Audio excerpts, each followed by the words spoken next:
जन जन को विज्ञान के महत्व से परिचित कराने, उनके भीतर वैज्ञानिक सोच विकसित करने और उसे लोकप्रिय बनाने के उद्देश्य से 22 अगस्त से रविंद्र भवन भोपाल में शुरू हुआ 12वां राष्ट्रीय विज्ञान फिल्म समारोह मध्य प्रदेश विज्ञान एवं प्रौद्योगिकी परिषद और विज्ञान प्रसार भारत सरकार के समन्वय से आयोजित समारोह में अनेक फिल्म निर्माता, लेखक, वैज्ञानिक, विद्यार्थी, शोधार्थी हिस्सा ले रहे हैं। देश के तकरीबन 150 से ज्यादा विज्ञान संबंधी फिल्मकार 71 विज्ञान फिल्मों के प्रदर्शन के साक्षी बन रहे हैं। आज के समय में साइंस को डिसेमिनेट करना, अभिव्यक्त करना और किसी भी तरह के संप्रेषण के लिए फिल्म सबसे सशक्त माध्यम है। महानिदेशक मध्य प्रदेश विज्ञान एवं प्रौद्योगिकी परिषद डॉक्टर अनिल कोठारी। और वो भी विज्ञान के क्षेत्र में तो ये और भी सशक्त हो जाता है। और ये भारत का 12वां राष्ट्रीय विज्ञान महोत्सव है जो कि पहली दफ़े मध्य प्रदेश में हो रहा है और इसमें पूरे देश के फिल्मकार, स्क्रिप्ट राइटर और कलाकार ये सब और विशेषज्ञगण ये सब जुड़ रहे हैं। तो ये मध्य प्रदेश के लिए एक बहुत बड़ा अवसर है, यहाँ के यूथ के लिए, रिसर्चर्स के लिए, फिल्म मेकर के लिए और आम जन के लिए भी, कि वो फिल्मों के माध्यम से विज्ञान को जाने और विविध विषयों की जानकारी प्राप्त करें। साइंस, टेक्नोलॉजी, नवाचार, ऊर्जा, पर्यावरण, चिकित्सा, कृषि और पारंपरिक ज्ञान को लोकप्रिय बनाने वाली फिल्मों के जरिए साइंटिफिक सोच को प्रोत्साहित करने वाले इस समारोह में कुल 246 फिल्में प्राप्त हुईं, जिनमें से 71 नामांकित फिल्मों की स्क्रीनिंग जूरी द्वारा की जा रही है। विज्ञान संचारक विज्ञान प्रसार नई दिल्ली के श्री बी के त्यागी इस समारोह को महत्वपूर्ण बताते हैं। ये महत्वपूर्ण इस वजह से है कि ये एक ऐसा माध्यम है जो अभी विज्ञान संचार के लिए जिसका बहुत अच्छे तरीके से उपयोग नहीं हो पाया है। और अब हम देखें कि फिल्म बनाना बहुत आसान हो गया है। जब से सोशल मीडिया या नया मीडिया हमारे सामने आया है तो आप अपनी फिल्म बना सकते हैं और उसको प्रदर्शित भी कर सकते हैं, जो फैसिलिटी पहले नहीं थी। इस अपॉर्चुनिटी को ज़्यादा से ज़्यादा लोगों तक पहुँचाया जाए और उसके लिए ये ज़रूरी हो जाता है कि एक ऐसा मंच दिया जाए, उनको अप्रिशिएट किया जाए, पुरस्कृत भी किया जाए। इसमें जो फिल्में हैं वो 2 मिनट की भी हैं, 5 मिनट की भी हैं और आधा घंटे की मैक्सिमम है। किस तरीके से कम समय में साइंस की जानकारी है, उसका जो संदेश है वो लोगों तक दिया जाए, बिना उसके कि जो उसमें जो साइंटिफिक एक्यूरेसी है वो डाइल्यूट ना हो या वो गलत ना जाए। एक कंपटीशन ही नहीं है, ये मास्टर क्लासेस चल रही हैं जिसमें फिल्म मेकिंग से जुड़े विभिन्न जो पहलू हैं, जो एक्सपर्ट हैं वो अपने अनुभव यहाँ पे नए बच्चे हैं उनके साथ शेयर कर रहे हैं। राष्ट्रीय विज्ञान फिल्म समारोह का पहला आयोजन 2011 में चेन्नई में किया गया था। भुवनेश्वर, कोलकाता, बेंगलोर, लखनऊ, मुंबई, गुवाहाटी, चंडीगढ़ आदि शहरों में भी इसके आयोजन हो चुके हैं। किताब से बाहर आई ध्वनि, मिशन इम्पॉसिबल, कहानी नमक की जैसी फिल्मों का निर्माण करने वाली सुश्री सीमा मुरलीधरा मुंबई से आईं और उन्होंने इस क्षेत्र में तकरीबन 30 सालों का सफर तय किया है। मेरी 3 फिल्में हैं यहाँ पर। बस्ते किताब से बाहर आई ध्वनि, ये एक करिकुलम बेस्ड फिल्म थी जो हमने मिडिल स्कूल बच्चों के लिए बनाई है और ये बनाई है प्रथम एजुकेशन के लिए।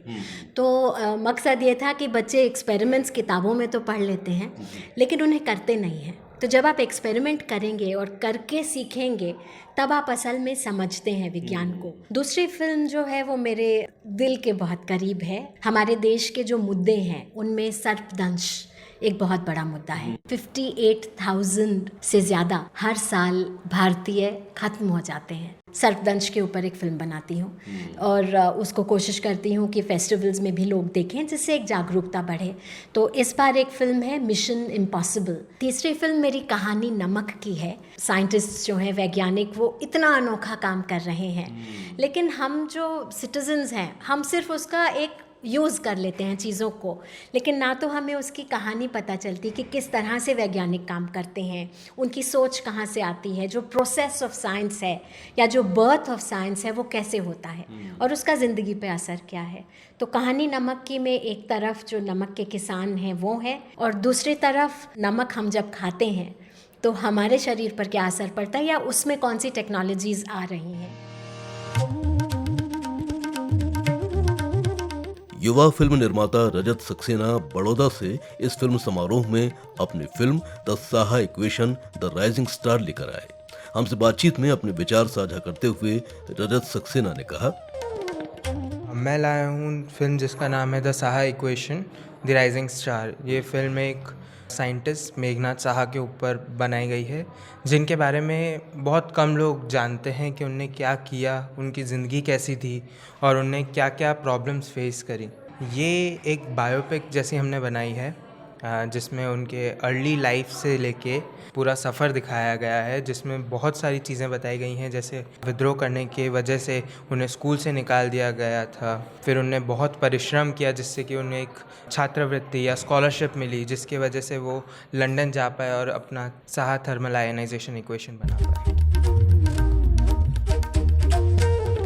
समारोह में शामिल वैज्ञानिकों के मुताबिक विज्ञान के बारे में समझ रखने के लिए और आम लोगों में रुचि बढ़ाने के लिए उसे आसान रूप में प्रस्तुत करने की आवश्यकता है।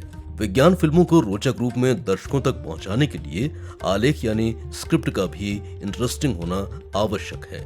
श्री बी के त्यागी, विज्ञान संचारक, विज्ञान प्रसार। फिल्मों को हम कहते हैं कि ये चलती फिरती छवियां हैं, शब्द और दृश्य दोनों हैं, और दृश्य अपने आप में एक माध्यम है। ज़्यादा से ज़्यादा आपका जो मैसेज है, जानकारी है, वो दृश्य के माध्यम से जाए। शब्दों का जो रोल है उसमें कम से कम हो, और यही एक अच्छी स्क्रिप्ट की कहीं की पहचान होती है कि जिसमें कम से कम शब्द हों, क्योंकि फिल्म जो है अपने आप में ही एक विजुअल बहुत इफेक्टिव माध्यम है।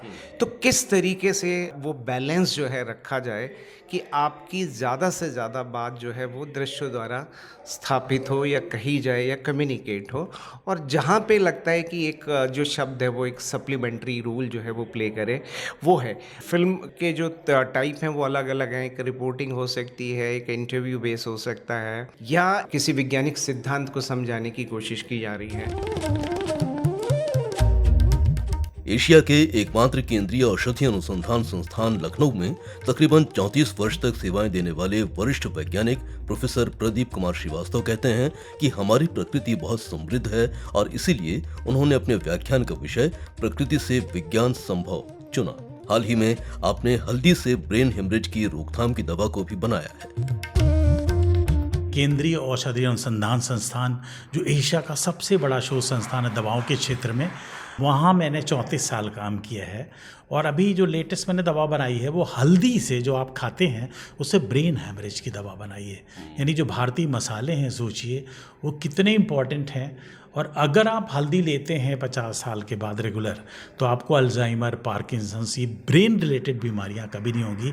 और आपने देखा होगा ना, आम आदमी कई बार दादाजी हैं, उनका हाथ कांप रहा है, प्लेट नहीं पकड़ पाते हैं, कोई साहब चेक पे साइन नहीं कर पाते हैं, तो सारा कोऑर्डिनेशन ब्रेन से है आपके अंगों का। तो अगर आप हल्दी लेते हैं तो वो चीज़ परफेक्टली कंट्रोल होती है। मेरा विषय यहाँ पर होगा कि प्रकृति से विज्ञान कैसे सीखें। मैं पूरी दुनिया जाता हूँ, Asia, Africa, Europe, America, Australia, और मैंने देखा है कि पूरी दुनिया में एक दिक्कत आ रही है कि बच्चे विज्ञान छोड़ रहे हैं, चाहे अमेरिका हो चाहे यूरोप हो। तो अब हमें बच्चों को अगर जोड़ना है विज्ञान से, तो हम अगर उनको जो क्लासिकल सिस्टम की पढ़ाई उससे नहीं जोड़ पा रहे हैं, तो हमें क्या है कि उनको हमें दूसरे तरीके से बताना है चीज़ों को, रोचक ढंग से।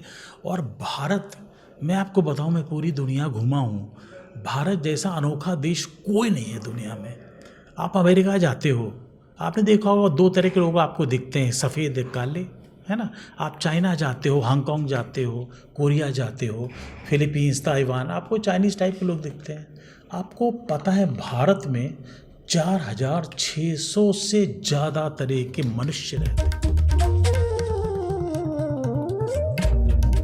ये बहुत सुखद पहलू है कि सिर्फ मनोरंजन ही नहीं बल्कि कुछ ज्ञानार्जन की तरफ भी विद्यार्थियों का, युवाओं का रुझान बढ़ा है, और यही वजह है कि अब साइंस फिल्म्स को भी अच्छा प्रतिसाद मिल रहा है और ये समारोह भी नई संभावनाएं जगा रहा है। हम कहते हैं कि क्रिकेट इम्पॉर्टेंट है या कोई बॉलीवुड इम्पॉर्टेंट है। जो इम्पॉर्टेंट है वो है टेक्नोलॉजी और साइंटिफिक डेवलपमेंट कैसे हो रहा है कंट्री में। इसी की तरह हमें हिस्ट्री, ज्योग्राफी, ऐसे सारे भी एक फिल्म फेस्टिवल्स होने चाहिए, जिसके वजह से काफ़ी अवेयरनेस पहले लोगों में, हम लोग एक नए भारत की ओर बढ़ सकें। मुझे लगता है कि ये फेस्टिवल लगातार बढ़ता रहा है। वाइल्ड लाइफ फिल्म्स ही नहीं होती, लेकिन क्योंकि ये प्लेटफॉर्म शुरू हुआ है तो काफ़ी नई नई तरह की फिल्में बनती हैं और देश को उसी की ज़रूरत है कि हम अलग अलग विधाओं से विज्ञान को जोड़ें। और बच्चे दिखते हैं यहाँ पर, यंग स्टूडेंट्स, मीडिया स्टूडेंट्स आ रहे हैं, तो वो मैं कहूँगी कि इस फेस्टिवल की वजह से हुआ है, क्योंकि उन्हें एक प्लेटफॉर्म मिला है। विज्ञान संचारक श्री बीके त्यागी कहते हैं कि समारोह में दिखाई जाने वाली सभी फिल्में और साथ ही कुछ और भी उपयोगी फिल्में विज्ञान प्रसार के ऐप इंडियन साइंस पर भी देखी जा सकती हैं। ये सारी फिल्में जो हैं, हमारा एक विज्ञान प्रसार का एक अपना OTT प्लेटफॉर्म है इंडियन साइंस, तो वो ऐप जो है आप डाउनलोड करें, आप विज्ञान प्रसार की साइंस, इंडिया साइंस, जिसमें ये सारी फिल्में आपको देखने को मिल जाएंगी। और भी उसमें 3 या 4 हज़ार से ज़्यादा फिल्में हैं विभिन्न वैज्ञानिक विषयों पे, जो नई तकनीकें हैं जो इमर्ज हो रही हैं या जो हमारी प्रयोगशालाओं में जो काम चल रहा है। आने वाला जो समय है वो विज्ञान और प्रौद्योगिकी का है। 12वें राष्ट्रीय विज्ञान फिल्म समारोह में कुछ महत्वपूर्ण पैनल डिस्कशन और साइंस फिल्म्स का प्रदर्शन किया जाएगा और महत्वपूर्ण विचारों का आदान प्रदान भी होगा।